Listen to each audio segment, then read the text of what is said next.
chu tuôn xót khi na lầm đi a hi kể mà bằng có giờ nằm gió nên cất gì dình nhẹ đây nốt những ca bắc cai dình đi cô về cất giòn xít na gió xì ấy ngài đầm ta ca ki pa e pa kai hallelujah amen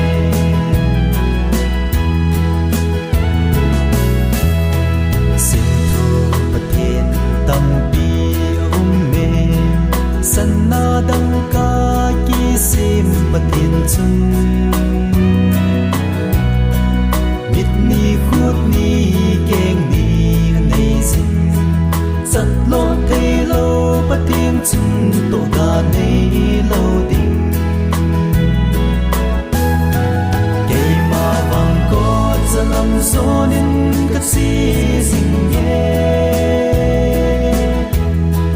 nei no nin ka pakai sin ni ko ve kat zon sit na zo si ei ngai dam ta ka ki pa e pa kai hallelujah amen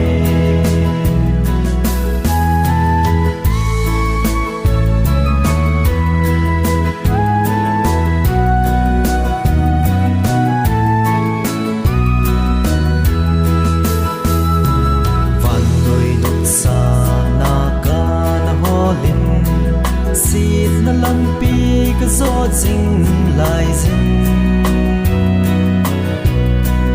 pakai ngai lut na nei la kang di pu va chei jing jing hen hallelujah amen ke ma bang ko zalam zonin kat si jing ye nei lut nin ka pakai jing ni ko ve zon sit na zon si